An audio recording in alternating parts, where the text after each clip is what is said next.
Inyong napanood ang performance ng SB19 sa First Take YouTube channel kung saan ang nasabi nga pong YouTube channel na ito ay may 11 million na subscribers. At ang ilan sa mga naging performance dito ng SB19 ay ang Gento kung saan ito ay 1 year ago na at pumalo ng 4.9 million views sa nasabi nga pong YouTube channel ng First Take. Hindi lamang sa kanilang bansa sikat, kundi sa ibang bansa na rin ang mga nagpe-perform sa First Take. Kaya naman masasabi na isa ang SB19 sa paborito na mag-perform ng nasabing YouTube channel. Ang nasabing First Take YouTube channel ay titignan ang iyong boses sa kabila ng walang backtrack. Ibig sabihin talagang boses mo lang ang halos madidinig, although may sounds, pero hindi ito katulad nung talagang mix na at timplado na kumbaga.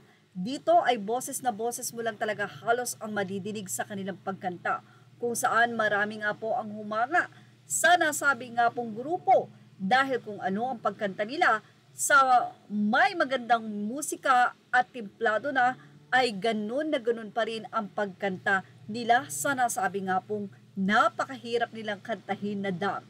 Ang nasabi nga pong pagkanta o ang kanilang performance sa First Take ay mayroon ng 122,183 views sa loob lamang ng 2 oras. Siyempre, nais ng 18 na ito ay tumamo ng 1 million sa 24 oras. Siyempre, ang ever very supportive GMA ay ibinahagi din ito sa kanilang social media. The P-Pop Kims are back on the First Take. SB19 once again captivated the fans with their comeback performance on the YouTube channel, The First Take, with a new rendition of Damn. Ken, Justin, Josh, Pablo, and Stel previously appeared on the channel last year, whose concept is all about performing a song in a single take, where they performed their hits Gento and Mapa courtesy the First Take YouTube channel. At alam nyo ba na napakaraming Japanese ang mga nag-comment dito na syempre tinranslate natin sa English, nakalagay naman doon, translate to English, ang kanilang mga naging komento. Ito po ang naging say nila. As expected, SB19 is the best. What is this? It's amazing. I'm overwhelmed. I'm so glad I got to experience the music of such amazing people. Thank you, First Take. Mula naman sa isang Pinoy fan, grabe, Kabako, kakagising ko lang, dinagdagan pa ng dagundong ng boses ni Ken ang Kabako. Minimal lang ang instrumental, different beat, walang backtrack. Sobrang ginalingan nyo lahat.